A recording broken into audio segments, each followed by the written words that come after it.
잠시 뒤 대장동 위례 의혹과 관련해 이재명 민주당 대표가 검찰에 2차 출석을 할 예정입니다. 조금 전에 국회를 출발했다는 소식도 들어왔는데요. 검찰은 1차 조사 때 2배 분량인 200쪽이 넘는 질문지를 준비했다고 알려졌지만 이 대표는 이번에도 서면 진술서로 답변을 가름하겠다고 밝혔습니다. 1차 소환 있고 13일 만에 다시 검찰에 출석하게 되는 이재명 대표. 대장동 그리고 위례 개발 특혜 의혹과 관련해서 이야기를 나누게 될 텐데요. 김용남 전 국민의힘 의원, 설주환 더불어민주당 법률위 부위원장 두 분 나와 계십니다. 어서 오십시오. 안녕하세요.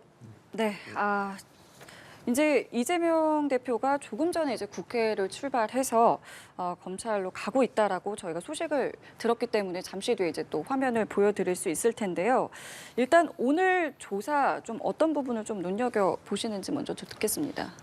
대장동과 위례 신도시 개발과 관련한 그 검찰 출석은 이번이 두 번째죠. 예. 지난주에 한 번 출석을 했는데 심야 조사는 피의자 동의가 없으면 진행할 수 없기 때문에 네. 이재명 대표 측에서 심야 조사는 받지 않겠다고 하면서 예. 이제 중간에 중단이 돼 있는 상태입니다. 그래서 이번 출석은 그날 마치지 못한 나머지 부분에 대해서 검찰이 그 수사를 진행할 텐데 네. 보통은 이렇게 피의자 신문조서의 질문 사항을 미리 준비해 놓지 않습니다. 보통의 경우에는. 근데 좀 거물급 피의자의 경우에는 시간 단축을 하기 위해서 미리 준비를 다 해 놓는 거죠. 일종의 약간의 이제 편의를 제공하는 겁니다만 이 사건과 관련해서는 검찰의 이런 준비가 별로 소용이 없어요. 사실은.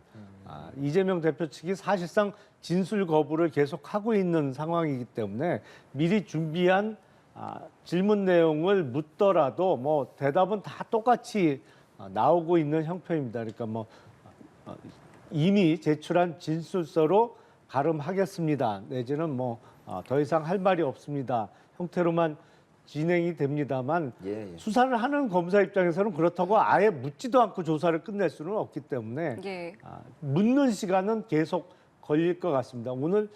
글쎄요. 오늘도 심야 조사는 이루어지지 않을 가능성이 높아서 오늘 다 끝낼 수 있을지 모르겠습니다만 앞으로 또 이어질 지금 수사가 한참 진행 중인 백현동 개발 관련한 사건도 있기 때문에 대장동과 위례 신도시 관련한 것은 오늘로서는 적어도 매듭을 져야 되는 그런 검찰의 부담이 좀 있겠죠.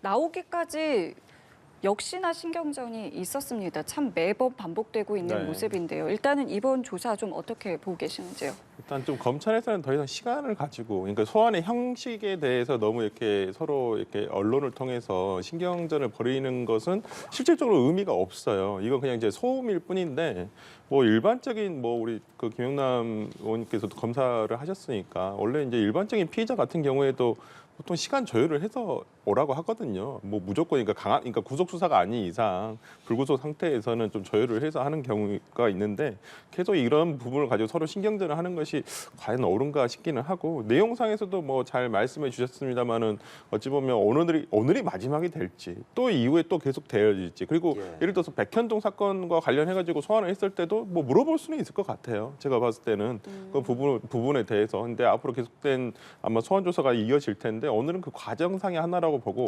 저는 마무리가 될까 싶긴 한데 최근에 들어서는 2020년도에 그 형사소송법이 개정이 되면서 그 검찰에서의 피신 조사가 그렇게 예전보다는 그 증거 능력이 없어요. 예를 들어서 피고인이 재판장에 갔었을 때 피고인이 내가 검찰에서 진술한 내용이 맞습니다라고 하는 말을 해야지만 그 증거 능력이 부여가 되는 것이거든요. 그렇다고 한다면 지금으로서는 마찬가지예요. 예를 들어서 법정에서 이 지금 피고인의 피의자 신문조서 받은 거 제가 이거 내용 저 인정할 수 없습니다 하면 검찰로서는 또다시 똑같은 질문을 법정에서 하면 됩니다. 그렇기 때문에 최근 들어서 어떤 피의자의 어떤 진술 거부는 무엇을 하기 위해서 하는 거냐면 이제 신병 확보를 위해서 어떤 그 요건을 쌓아가는 것이거든요. 그렇다고 한다면 만약에 검찰 입장에서 보았을 때 이재명 대표가 진술 거부한다라고 느낀다면 차후에는 아마 구속영장 청구를 하지 않을까 싶습니다. 사실 지난번 1차 출석, 대장동 관련한 1차 출석했을 때 2차 출석에 응하지 않을 수도 있다 뭐 이런 얘기도 나왔었는데 결국에는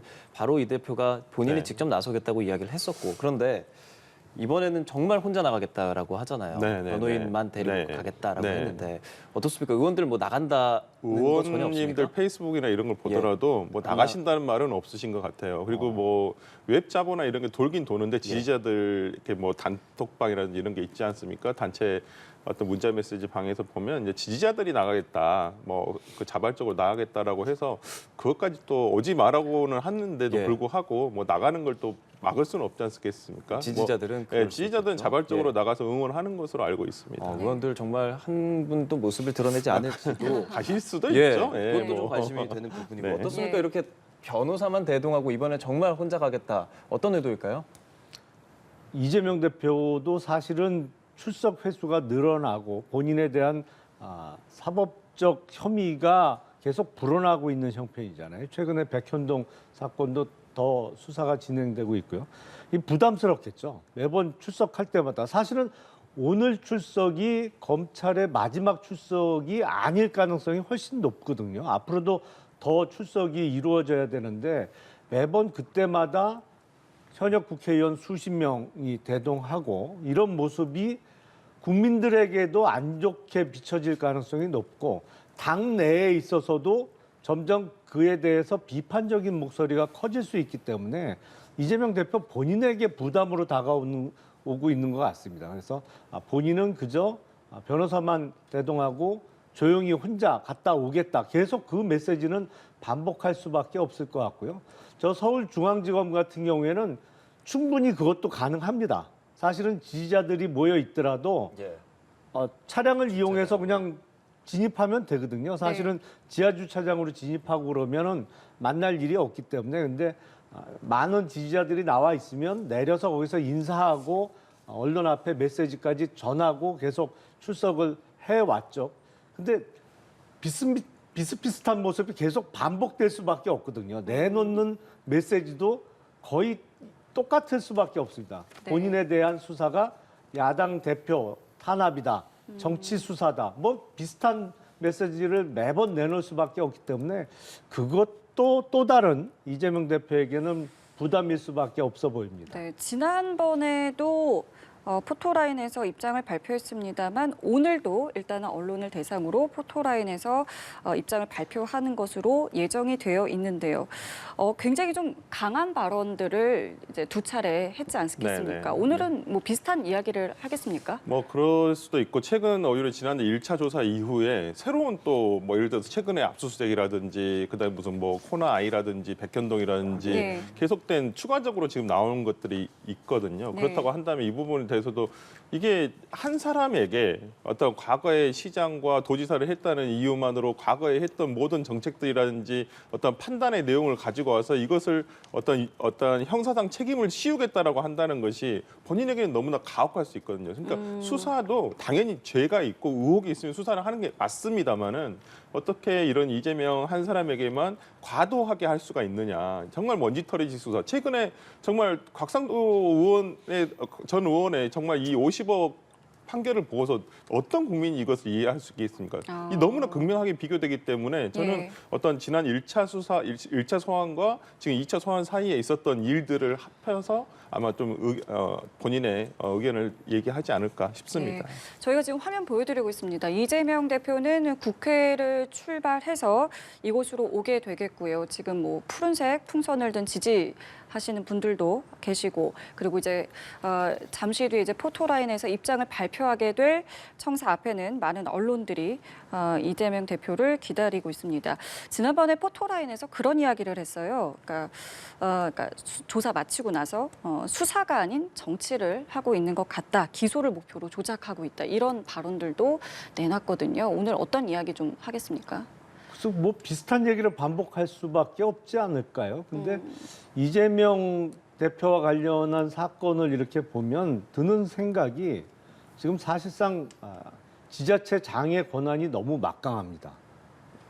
지금 대부분의 사건들이 이재명 대표가 성남시장으로 재직하면서 벌어졌던 일이잖아요. 예. 근데 대장동 사건도 그렇고 뭐 백현동 사건도 그렇고 그리고 대기업으로부터 후원금 명목으로 약 160억 원을 제3자 뇌물로 이렇게 걷어들였다는 혐의의 성남 FC 후원금 문제도 그렇고 사실은 우리가 대통령을 향해서 무소불위의 권력을 갖고 있다, 뭐 제왕적 대통령제다라고 얘기하지만 역설적이게도 대통령은 견제받는 곳이, 견제를 하는 곳이 많이 있습니다. 국회도 있고요. 그리고 대표적으로 또 언론에서도 워낙 관심의 초점이 될 수밖에 없기 때문에 이런저런 견제 세력이 꽤 있어요. 근데 지방의 지방자치단체 장은요, 예. 견제할 곳이 마땅치 않습니다. 왜냐하면 지방의회가 그런 기능이 약할 수밖에 없고요. 그리고 대부분의 지방 언론사들이 재정적으로 열악하기 때문에 이게 지자체에서 이렇게 이런저런 광고비가 됐던 구독료가 됐던 도와주지 않으면 독자적인 경영이 어려운 경우가 많이 있거든요. 그래서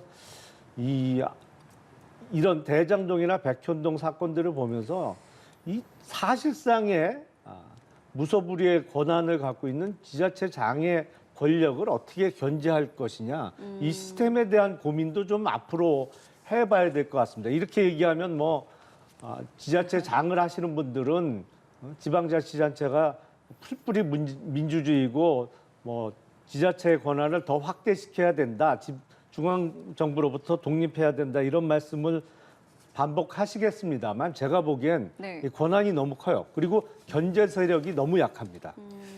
예, 지난 1차 때와 지금 다른 점 뭐 중간에 나온 거라고 한다면 곽상도 전 의원에 대한 무죄 판결이 나오지 않았습니까? 네. 그게 지금 아들 50억 원 퇴직금, 그게 정영학 녹취록에서 나온 그 김만배 씨의 말을 어느 정도 인정하겠느냐, 그 부분이었는데 네. 그런 결과가 나왔고 그게 앞으로 이 대장동 관련한 수사에도 어떤 영향을 미치지 않을까라는 분석이 상당히 많은데 네.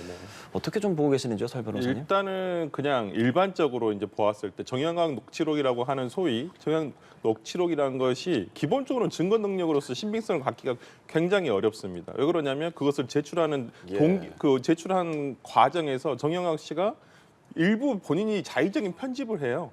그래서 자의적으로 녹취한 부분을 또 녹취록을 작성해서 제출한다면, 그러니까 이미 제출된 증거예요. 예를 들어서 그리고 중간에 몇 년도 것은 또 없습니다. 과거 10년 동안 있었던 것 중에서 과거 2, 3년 것은 또 없어요. 그렇다고 한다면 재판부 입장에 봤을 때도 이 녹취록이라 하는 어떤 증거가 가지고 있는 증거 능력이 과연 신빙성이 있는지, 이 부분에 대해서는 의문을 품을 수밖에 없었고, 근데 그러한 와중에서도 예를 들어서 김만배 씨가 누구에게 돈을 줬다, 뭐 이거 우리가 소위 말하는 약속 클럽이라든지 50억 클럽이라든지 이런 사람들의 실명이 나옴에도 불구하고 검찰에서는 전혀 이런 의혹에 대해서 전혀 수사가 되지 않았다는 것이죠. 그렇다고 한다면 저는 뭐 이 녹취록의 재판부에서도 받아들이지 않아서 이재명 대표 재판에서도 받아들이지 않을 것이다. 글쎄요, 저는 선택적으로 되지 않을까 싶어서 그것이 좀 걱정이긴 합니다. 어떻게 좀 보셨어요? 그러니까 김만배 씨의 말을 상당 부분 증거로 인정하지 않았던 부분, 이것이 영향을 좀 주실 거라고 생각을 하시는지요? 그러니까 소위 얘기하는 정영학 녹취록은 이른바 증거 능력은 있습니다. 증거로 쓸 수는 있어요. 근데 네네. 그 내용을 얼마나 믿을 것이냐, 소위 증명력의 문제가 있는데 이번에 1심에서 뇌물 부분 무죄가 났던 곽상도 전 의원의 판결은 사실은 항소심이나 대법원에서 뒤집어질 가능성도 저는 꽤 있다고 저는 생각을 합니다. 왜냐하면 정영학 녹취록을 액면 그대로 다 믿어줘야 되는 거는 아닙니다만 상당히 그 부분별로는 구체적인 진술들이 나오거든요. 그래서 1심 판결이 끝까지 유지될 수 있을까라는 좀 의문이 있고요. 그런 의미에서 이번 1심 무죄 판결이 이재명 대표의 수사에 어떤 큰 영향을 끼치다든지 아니면 앞으로 기소 내용을 결정하는 데 있어서 그것 때문에 뭐 더 들어가야 될 부분이 빠지거나 이러지는 않을 것 같아요. 예. 이번 이야기가 나오면서 이제 검찰에서의 추가 증거라던가 뭐 방어 논리가 뭐 탄탄해야 한다라는 부분에 대해서 이번 재판에서도 역시 계속 추가 증거에 대한 이야기들이 나오지 않았겠습니까? 네. 이 부분에 대해서는 좀 어떻게 보시는지요? 그러니까 그 곽상도 의원 재판 같은 경우에는 수사가 부진했다고밖에 볼 수도 없어요. 그러니까 수사도 부진했고 기소도 부진했고. 그러니까 이건 뭐 어떤 법조인들 일반적인 법조인들도 아니 그냥 단순 뇌물죄가 아니면 아들에게 대신해서 준 것이기 때문에 제3자 뇌물죄가 예비적으로 공소장에 기재가 됐어야 되는 것은 아니냐. 라는데 이런 부분들에 대해서 아무런 검찰에서의 그냥 단순 뇌물죄로만 그걸 했거든요. 저는 그렇다고 한다면 이런 부분에서 상당히 부실한 수사와 부실한 기소가 있지 않았느냐. 그러니까 재판부도 물론 탓을 할 수 있습니다. 어떻게 이렇게 비상식적인 재판 결과를 내놓을 수 있겠느냐라고 하지만은 판사 입장에서는 검찰에서 주장하지 않는 내용에 대해서 그래서 적극적인 성명권을 할 수는 있겠지만 한계가 있거든요. 그렇다고 한다면 이런 부분에 있어서는 조금 부실한 수사와 기소가 있었던 재판이 아닌가 싶고요. 그럼에도 불구하고 여러 가지 그러니까 곽상도 의원 재판을 보면서 좀 의문은 뭐냐면 아니 이렇게 이재명 대표에 대한 수사까지 철저하게 정말 포괄적으로 하게 된다면 왜 그걸 입증을 못 해냈을까라는 의문은 생길 수밖에 없는 것이고 저는 그렇다고 한다면 이 지금 대장동 사건에서도 녹취록뿐만 아니라 녹취록에 대해서만 뭐 이걸 근거로 주된 근거로 해서 야 너 녹취록에 이런 사람들 이렇게 얘기를 하니까 너한테 준 거 아니겠냐 뭐 이렇게 얘기할 것이 아니라 이거 말고 좀 더 객관적이고 좀 더 구체적인 증거를 제시해야지만 아마 재판 과정에 있어서도 공소 유지를 한다거나 나중에 재판 결과가 나왔을 때 국민들이 이해할 수 있지 않을까라는 생각을 해봅니다. 예, 저희가 지금 화면 보여드리고 있는데요. 서울중앙지검 앞입니다. 취재진들이 많이 모여 있는 것이 왼쪽 화면이고요. 오른쪽 화면은 질서 유지를 위해서 경찰 인원들, 형광색 옷을 입고 있는 것들이 다 경찰 인원들이고요. 현장을 좀 통제하는 모습이고 지지자들과 반대자들이 운집해 있습니다. 뭐 대치를 하면서 지난번에도 조사를 할 때마다 항상 이렇게 날카로운 신경전이 있었는데 그러한 물리적인 충돌 사태를 좀 방지하기 위해서 경찰이 출동해 있는 모습 볼 수가 있고요. 오늘은 2차 조사, 1차 조사 때와 어떤 부분이 달라질까? 아까 전에 뭐 백현동 이런 몇몇 부분들도 짚어주시기는 했는데 어떤 부분들을 조사하게 될지 그리고 이재명 대표는 1차 조사 때 제출한 서면 진술서 외에 추가 서면 진술서를 제출하진 않았다고 알려지고 있거든요. 그 의도까지도 김영남 변호사께서 한번 말씀해 주시겠어요? 사실상 지금 진술 거부를 하고 있는 상황이잖아요. 이재명 대표는. 그러니까 검찰에서 많은 얘기를 할 필요가 없는 거죠. 자기의 어떤 그 방어 논리나 이런 거를 다 풀어낼 이유가 없는 겁니다. 어차피 이재명 대표는 재판에 임해서 거기서 방어를 하겠다는 전략이기 때문에 검찰에서 뭐 아주 세세한 디테일한 부분에까지 해명을 할 이유가 없는 거죠. 그래서 자기 소위 좀 자기 패를 안 보여주는 선에서 검찰 수사를 마무리 지으려고 하는 것이고요. 예. 아마 오늘 시간상 백현동과 관련한 그 수사가 이루어질 것 같지는 않아요. 워낙 이 대장동 위례 신도시만 해도 어마어마한 그 양이기 때문에 조사해야 될 분량이. 그래서 백현동 관련해서는 추가적인 소환이 있지 않을까 싶습니다. 가장 문제가 지금 이재명 대표는 앞에 큰 방패가 2개가 있습니다. 정진상 실장이라는 방패하고 김만배라는 방패가 있거든요. 예. 그리고 유동규, 남욱 변호사 이 사람들의 진술이 상당 부분은 법률적인 표현으로는 이제 전문 증거가 되는 거죠. 이제 정진상으로부터 들었다, 예. 김만배로부터 들었다. 근데 법률적으로는 전문 증거는 원 진술자인 그러니까 유동규나 남욱 변호사가 누구누구로부터 들었다고 얘기가 된 정진상, 김만배의 원 진술자로부터 자기가 그런 얘기를 한 적이 있다라는 법정 진술이 나오지 않으면 증거를 못 써요. 그러니까 이게 지금 증거법적으로는 검찰에서 취약할 수 있는 부분이 분명히 있죠. 근데 예. 그 중에서도 유동규 씨는 사실은 본인이 직접 보거나 들은 부분이 꽤 있습니다. 네. 100% 전부 정진상 실장을 통해서만 전해 들은 내용은 아니에요. 왜냐하면 그때만 해도 이재명 성남시장의 측근 중에 한 명이었거든요. 유동규 전 본부장은 틀림없는 측근이었기 때문에 네. 원 진술자에 의해서 그 진술이 부정되더라도 네. 유동규 씨 진술의 상당 부분은 직접적인 증거로 재판정 가서도 쓰일 수가 있습니다.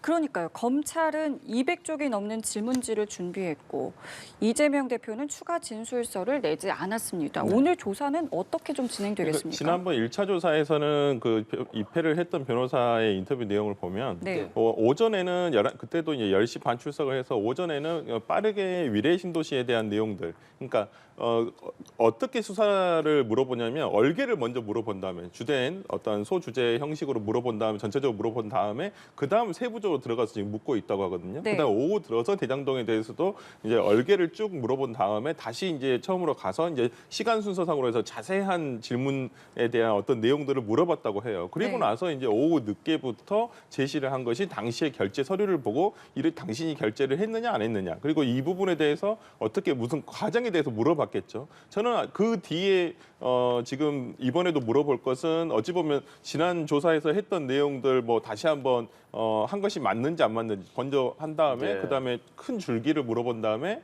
그다음에 작은 순서들 쭉 들어가는데 이 자잘한 부분, 당시 시장으로서의 결제한 부분이라든지 회의 내용을 한 어떤 내용이라든지 이런 부분에 대해서는 본인이 얘기를 해도 되고 안 해도 상관없어요. 이것은 어차피 증거로 제출이 될 예정이 있고 법정에서 그다음에 네. 법정에서 이 부분에 대해서 다툴 수도 있고 뭐 수용할 수도 있고 객관적 사실이고 행해졌다는 자체까지, 그러니까 지금 모든 증거나 이런 것들은 시장 결제 서류가 있으니까 그대로 있지 않겠습니까? 그런데 여기서 예를 들어서 어떤 부당한 어떤 개입을 했다든지 그로 인해서 어떤 경제적 이익을 준 것이 확실하든지 인과관계가 있는지에 대한 여부를 법률적으로 밝혀내는 것이 문제이기 때문에 저는 네. 오늘의 검찰 조사가 지난번과 비슷한 내용으로 흘러가겠지만은 예를 들어서 세부적인 내용까지 굳이 예를 들어서 아까 김 의원께서 말씀해 주신 대로 이재명 대표 입장에서는 굳이 할 필요가 없는 상황이거든요. 네. 근데 그걸 이제 검찰 입장에서는 진술 거부로 판단할 수는 있습니다. 예. 판단할 수는 있겠지만은 이재명 대표 입장에서도 왜 그러냐면 지금 내가 이렇게 얘기를 한 것이 법정에서 또 다른 검찰에게 어떤 방어 논리를 만들어낼 수도 있고 또 다른 증거를 제시하게끔 할 수도 있는 상황이기 때문에 네. 저는 네. 뭐 이 부분에 대해서는 오늘 지난번과 비슷하다고 보고 네. 봅니다.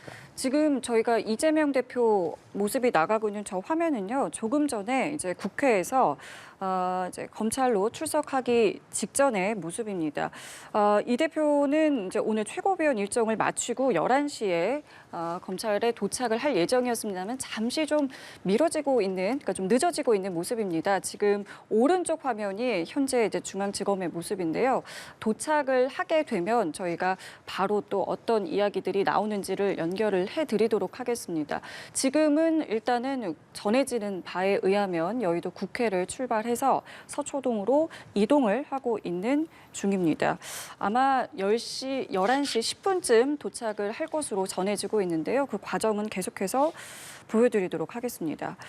국회에서 서울중앙지검까지 한 30분 정도 걸리니까요. 아까 예. 보니까 한 10시 40분쯤 국회에서 출발했다고 하니까 예. 예. 뭐 11시 10분쯤 도착하지 않을까 싶습니다. 예. 도착하면 저희가 그 현장 화면 바로 또 연결해서 보여드리도록 하겠고요. 아직은 지지자들 그리고 경찰 인원들이 모여 있는 모습 화면 보여드리겠습니다. 예. 조금 전에 김용남 변호사가 백현동 이런 부분은 오늘 다 하기는 어려울 거다. 네. 또 출석을 요구할 수도 있다. 네. 이런 말을 해주셨잖아요. 네. 몇 번이나 더 부르게 될까? 그리고 영장을 민주당 입장에서는 무조건 친다고 생각을 하는 분들이 많으니까 네. 영장을 친다면 언제 치게 될까? 이 부분 설 변호사님 생각 궁금합니다. 그러니까 당초에 성남 FC 건과 대장동 건을 묶어서 구속영장을 청구하겠다라고 나왔던 것이 이제 검찰의 약간은 검찰 측에서 나온 얘기 같고요. 근데 지금 이제 또다시 백현동까지 불거지는데 이제 백현동 사건 같은 경우는 예를 들어서 얼마 전에 40곳에 압수수색을 했단 말이에요. 근데 아무리 압수수색을 해가지고 와가지고 그 압수물을 분석하는데 시간이 한 일주일 정도는 걸린단 말이죠. 그 다음에 바로 부르는 게 아니라 당시 했던 사람들을 위주로 불러서 주변에 참고인 조사를 한 다음에 마지막에 이재명 대표를 부를 수가 있거든요. 그렇다고 한다면 근데 이것까지 묶어서 하겠다고 한다면 저는 아무래도 뭐 정기국회가 열렸기 때문에 이제 언제 하겠다라는 예측을 하기는 쉽지는 네, 않겠지만은 저는 한 2월 말 정도 그쯤이면 어느 정도 대장동 건과 FC 건은 지금 FC 건은 거의 마무리가 됐다고 보거든요. 제 생각에는. 그렇다고 한다면 그때 이 두 개를 일단 합쳐서 하고 백현동 건은 아직 뭐 구체적인 혐의가 나온 것은 아니기 때문에 뭐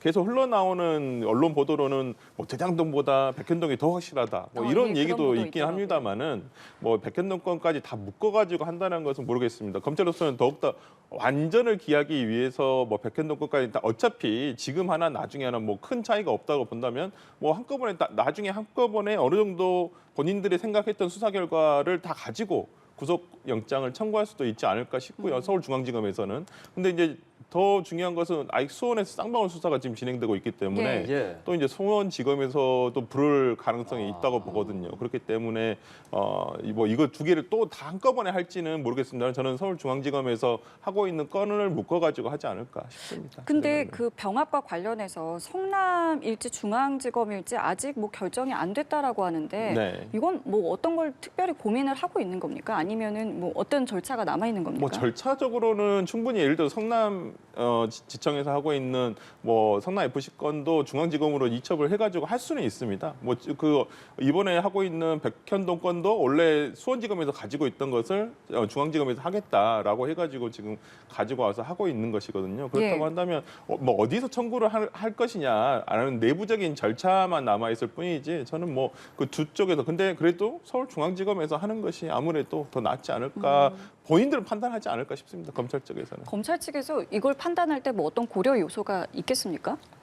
사실 이게 사건이 좀 희한하게 진행이 됐죠. 그러니까 지난 문재인 정부에서 사건을 여러 개로 쪼갰어요. 예. 그전 같으면 통상 이 정도 그 사안 같으면 서울중앙지검에서 하는 게 맞습니다. 왜냐하면 거기 인력도 워낙 많은 데다가 뭐 지금은 이름이 바뀌었습니다만 전형적인 특수부 사건이거든요. 그러니까 검사도 많고 수사관도 많은 서울중앙지검에서 하는 게 맞았는데 뭐 이유는 명확히 모르겠습니다만 지난 문재인 정부 때 사건을 서울중앙지검, 성남, 수원으로 막 쪼개놨단 말이죠. 예. 그러다 보니까 영장을 청구할 단계에서는 그래도 어느 정도 영장을 청구할 정도 수사가 마무리된 사건은 모아서 한 군데서 하는 게 맞는데 네.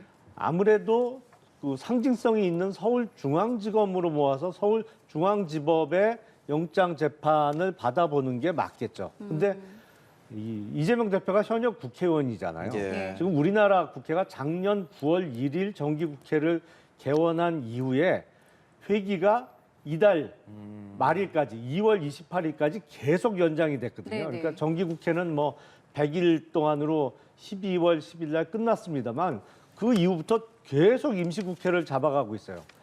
근데 3월에도 그럼 임시국회를 소집할 것이냐? 아마 민주당의 요구로 소집할 가능성이 높다고 저는 예상이 됩니다만 그렇게 되면 어차피 회기를 계속 이어갈 것으로 예상이 되면 국회 체포동의안의 문턱을 한 번은 넘어야 되거든요. 근데 만에 하나 뭐 가능성은 적습니다만 아니 이게 뭐 본회의도 별로 안 열리고 상임위도 거의 안 열리는데 이렇게 6개월 연속 회기를 잡아서 계속 임시국회를 이어가는 게 과연 맞느냐라는 반성적 고려 때문에 그리고 원래 관행대로 하면 3월에는 국회가 거의 안 열리는 게 맞거든요. 임시국회가 3월에 잡은 적은 거의 없습니다.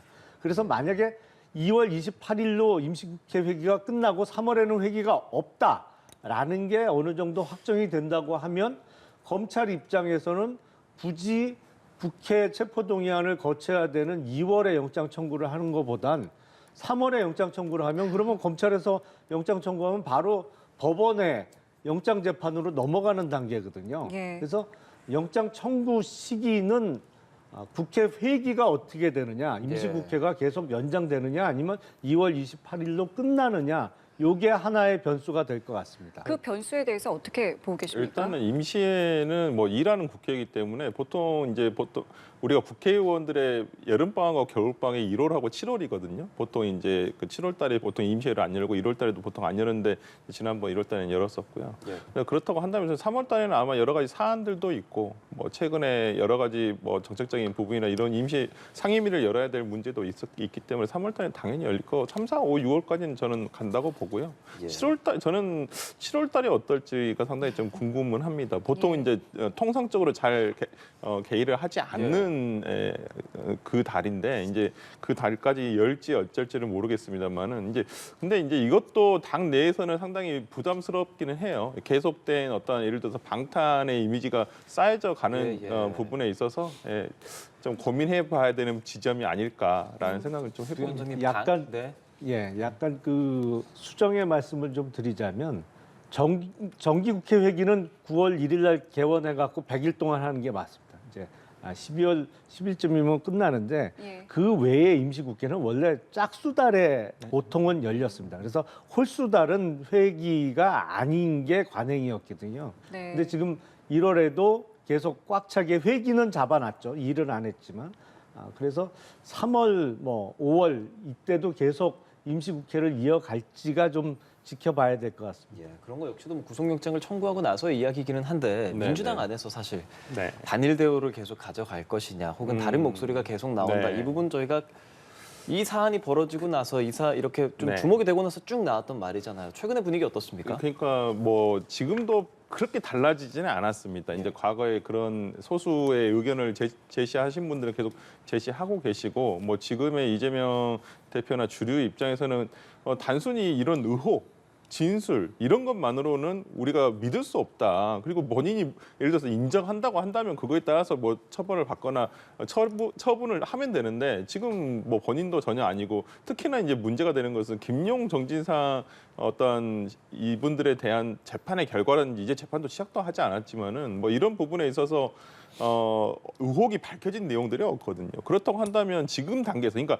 단순히 배임이라는 단계 대장동 재판도 대장동 사건도 보면 제일 처음에는 무슨 천화동인 뭐 1호에 대해서 이거 뭐 428억이 이재명 건이 아니냐. 이걸로 논의가 한참 가다가 그냥 최근에 검찰에서 하는 내용은 이거 배임 아니냐. 대장동 사건에 대장동 일당들이 돈을 벌게 해준 거기에 일조한 거 아니냐. 그게 배임 아니겠느냐라고 하는 것을 갖고 있거든요. 근데 배임에 대해서는 저는 지금의 현 상태로 검찰의 수사가 현 상태로 계속 유지된다는 전제하에서는 민주당 내에서도 기류가 바뀔 것으로 보지는 않습니다.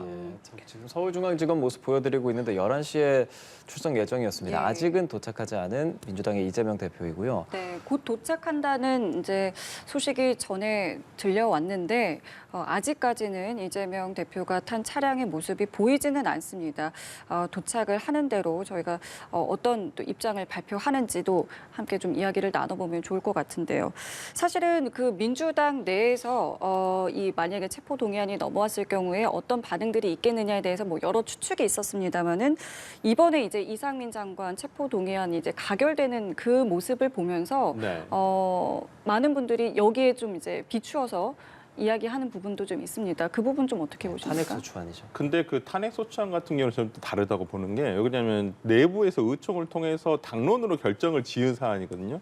그러니까 조응천 의원 같은 분들도 항상 비판의 목소리는 제시를 하지만은 당론으로 정해지면 당의 어떤 결론을 따라 주시고 계시거든요. 저는 그것이 곧 의회주의의 정신이라고 보기 때문에 저는 그렇다라고 본인께서도 말씀하시고 그게 맞다고 봅니다. 그렇지만은 체포동의안 같은 경우는 민주당에서 지금 공식적으로 이걸 당론으로 정할 수가 없어요. 지금까지 다 각자 의원들이 판단을 해서 할 수 있게끔 뭐 했기 때문에 저는 이 부분에 대해서 어떤 당론으로 할 부분은 아니라고 보고요. 아마 각자 판단할 텐데 조금 그래서 탄핵안 같은 경우에는 예를 들어서 뭐 일부 의원들께서는 어떤 이 결과에 대한 정치적인 역풍이 있을 수도 있지 않겠느냐. 예. 반사적 이익 때문에 오히려 민주당이 손해를 볼 수도 있겠다. 이를 기각이 됐었을 경우에 그런 우려를 표명해서 반대를 하신 분도 계시지만은 어찌됐든 간에 당론으로 결정이 되었고 그다음에 야 3당이 이 부분에 대해서 다 동의를 해서 한 것이기 때문에 저는 조금 체포동의안과는 좀 다른 결이라고 생각을 하고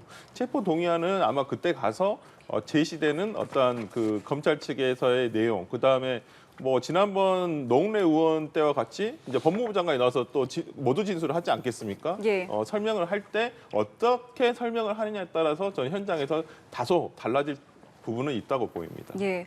자, 11시에 도착을 했었어야 할 이재명 대표 잠시 뒤에 모습을 드러낼 것으로 보입니다. 지금 저희가 서울 서초구 서울중앙지검의 모습을 보여드리고 있고요. 취재진 역시 이재명 대표를 기다리고 있는데 조금 전에 국회를 출발했던 시각이 대략 10시 30분 이후였던 것 같고요. 지금 계속해서 차량을 타고 이동을 하고 있습니다만은 11시가 조금 넘은 시각이죠. 지금 11시 13분을 지나고 있는데 전해지에 의하면은 11시 20분 정도에 도착을 할 것 같다라고 소식이 전해지고 있습니다. 오늘 잠시 뒤에 지지자들과도 짧게 좀 인사를 나눌 것으로 보이고요. 청사 앞에서는 입장을 발표를 한 뒤에 청사에 입장을 할 것으로 보이는데 저희가 참 여러 가지 이야기를 지금 나누고 있습니다만 오늘 이 권오수 전 도이치모터스 회장에 대한 1심 재판도 네. 결과가 나오고 여기에 대해서 민주당은 또 어떻게 대응할 것인가에 대한 부분도 눈여겨보고 있습니다. 이것이 어떤 결과를 가지고 오느냐에 따라서 이제 김건희 여사의 특검을 어떻게 좀 더 진행하느냐 이런 부분인데요. 일단은 좀 어떻게 예상을 해보는지 좀 짧게 좀 듣도록 하겠습니다. 최근에 의총에서 논의됐던 주제 안건이 이제 이상민 장관 탄핵안과 이 도이치모터스 사건 특검법안이었는데 민주당에서는 이상민 장관 탄핵안에 대해서는 이견이 그래도 좀 있었지만은 김건희 여사 특검법에 대해서는 모두 다 동의를 하셨다고 거의 이견이 없었다라고 저는 듣고 있기 때문에 이 부분은 상당히 문제가 있어 보입니다. 특히나 오늘 재판이 저는 개인적으로는 유죄가 아마 나올 것으로 판단이 되는데 또 이 유죄가 나왔을 때 그렇다고 한다면 이 공범들이라고 볼 수 있는 아직까지 예를 들어서 김건희 여사가 여기에 공범으로 적시는 안 돼 있습니다만은 예를 들어서 관련자들이 어떤 유죄 판결을 받았음에도 불구하고 그리고 그 재판에서 어떤 여러 가지 김건희 여사라든지 그 모친인 최 모 씨가 연루가 됐다. 일단 계좌가 사용됐다. 그리고 당시에 짧은 순간에 어떤 매도를 지시하고 매도를 했다라는 내용들이 있기 때문에 이러한 내용들이 나온 바에야 더 이상 어떤 조사를 하지 않고 어떤 처분도 이루어지지 않는다는 것은 무언가 있다라고 볼 수가 있기 때문에 저는 이런 의혹에 대해서는 지금의 검찰이 아닌 특검으로 가야 되는 것이 맞지 않냐 싶습니다. 김영남 변호사님, 저희가 이재명 대표 이렇게 출석하는 상황들에서 말씀 몇 번 나눴었잖아요. 지난번 출석할 때 좀 증거가 어떤 증거들이 있을까에 대한 이야기를 했었는데 이번에는 같은 사안이기는 하잖아요. 그때와 또 다른 혹은 추가된 검찰에서 더 많이 조사한 어떠한 증거가 더 나올 수 있겠습니까? 대장동과 관련해서요. 그래서 대장동 관련된 수사는 워낙 장기간 이루어져서 지금 검찰에서 추가로 확보한 증거가 뭐가 있을지는 단언하기는 어려워 보입니다. 근데 문제는 지금 과거 수년 동안 진행된 이른바 공판 중심주의 때문에 검찰에서 수사 단계에서 결정적인 증거를 피의자에게 보여줄 필요가 없어요. 자칫 잘못하면 이게 피의자가 재판에 넘어갔을 때 방어 전략을 세우고 방어 논리를 만들 수 있는 기회를 제공하는 측면이 많아졌습니다. 앞서 말씀하신 대로 이게 검찰에서 작성된 피의자 신문조서에 증거 능력을 부여하기가 까다로워졌기 때문에 이 검찰 수사 단계에서 증거만 제시하고 피의자 신문조서의 증거 능력이 부정되면 피고인만 도와주는 꼴이 될 수가 있거든요. 그래서 검사가 갖고 있는 결정적인 증거, 특히 이제 자백하지 않고 이렇게 철저하게 부인으로 사실상 진술 거부입니다만 부인으로 일관하는 사건에 있어서는 조사 단계에서 미리 그걸 제시할 필요는 없어졌습니다. 증거가 있을 수도 있지만 지금은 제시하지 않을 거고 추후에 제시할 가능성이 있다. 그렇죠. 이런 정도로 법정에서 생각하고 있습니다. 결정적인 순간에 내놔야죠. 두 분 말씀을 종합해 보면은 결국에는 오늘의 조사는 일단은 하겠습니다마는 결정적으로 이제 재판에 가서 어떻게 다투느냐 여기에 모든 것들이 맞춰져 있다라고 볼 수 있겠군요. 뭐 계속된 얘기지만은 지금은 검찰의 시간이기 때문에 소환 조사하고 이런 것들이 있습니다만은 실제적으로 진실의 규명은 법정에서 밝혀질 수밖에 없거든요. 그리고 법정에서 정말 지리한 공방 저는 그렇게 할 것이고 뭐 검찰도 그걸 알기 때문에 최근에 이러한 어떤 특수 사건에서의 공판을 보면 굉장히 PPT 자료라든지 이런 것들을 그러니까 시각화 자료라든지 굉장히 이런 부분을 엄청 신경 써가지고 제시를 해요. 그냥 단순히 우리가 뭐 드라마에서 보듯이 그냥 이렇게 뭐 그냥 서면을 읽는다거나 그런 게 아니라 왜 이렇게 돼 있는가에 대한 PPT 자료라든지 이런 부분들을 굉장히 적극적으로 활용을 하고 있습니다. 네. 그런 점에 대해서도 아마 변호인단도 이제 과거에는 이제 서면을 제출한다든지 서면에 대해서만 얘기를 한다든지 그랬습니다만 이제 최근에는 이제 변호인단에서도 이러한 PPT 자료는 시각화 자료들 아무래도 이게 판사를 설득하고 판사를 어찌 보면 유죄의 심증을 갖게끔 하는 어떤 과정이지 않겠습니까? 근데 예. 판사도 사람이기 때문에 그냥 이렇게 보는 것과 어떤 시각화 자료로서 좀 더 이해하기 쉽게 만든 자료를 제시받는 것은 이해의 정도가 약간은 다르거든요. 저는 그렇다고 한다면 아마 그 공판에 있어서도 보통 일반적인 사건 같은 경우에는 예를 들어서 수사 검사가 따로 있고 공판 검사가 따로 있습니다. 근데 이제 이런 사건 같은 경우에는 수사 검사가 이제 공판까지 같이 들어가서 하는 경우가 대다수거든요. 그렇다고 한다면 공소 유지를 하기 위해서, 그러니까 이 본인들이 기소한 죄에 대해서 그 죄를 혐의 입증을 하고 그 재판 단계에서 유지하기 위해서도 굉장히 공을 많이 들입니다. 예. 그렇다고 한다면 저는 오늘의 소환 조사 이건 그냥 뭐 하나의 그 과정상의 하나일 뿐이라고 생각을 하고 결정적인 내용은 없을 거라고 보고요. 이제 예. 서로 지리한 공방이 왔다 갔다 하지 않을까 생각이 됩니다. 예, 같은 생각이십니까? 지금 현재 법정에서의 재판 진행 모습이 이렇게 많이 달라진 가장 큰 이유는요. 과거에는 검사가 기소를 하면 증거 기록과 수사 기록이 일체로 다 법원에 갔습니다. 그래서 사실은 재판이 시작되면 그 판사가 증거 기록을 보고 재판을 진행할 수가 있었어요. 네. 근데 요새는 그렇게 안 되거든요. 어떻게 바뀌었나요? 그러니까 변론 종결이 되면서 물론 중간에 증거 능력 부여 절차가 끝나면 제출되는 경우도 있습니다만 통상의 경우에는 사실상 변론이 종결된 이후에 증거 기록이 법정에 넘어갑니다. 판사한테 예. 제출이 돼요. 그러니까 재판을 진행하는 단계에서는 판사가 수사 기록이나 증거 기록을 못 본 상태에서 재판 진행을 하는 것이거든요. 그러다 보니까 설명을 해줘야 되는 거예요.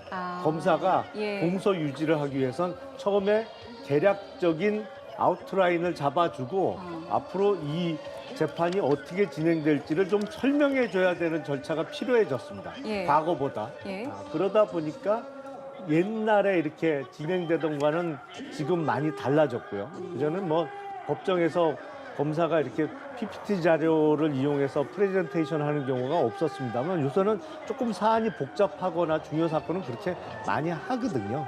이 사건도 아마 그렇게 진행되지 않을까 싶습니다. 예.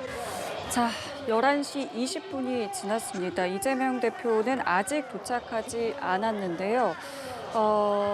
여전히 청사 앞은 지지하는 세력과 또 반대하는 세력으로 좀 신경전이 있는 모습이고요. 취재진 역시 이재명 대표가 모습을 드러내기를 기다리고 있습니다. 당초 오전 11시에 출석을 할 것으로 보였습니다만은 좀 오는 과정에서 조금 지체가 되고 있고요. 지금 11시 21분을 지나고 있는데 지금 전해지는 바에 의하면 자막에도 나가고 있습니다만 11시 20분 안팎으로 도착을 할 것이다라고 하고 있기 때문에 곧 모습을 드러내지 않을까 싶습니다. 예. 역시 거물 피의자라 원래 검찰이 요구한 시간은 9시 반까지 좀 나와달라고 그랬는데 예.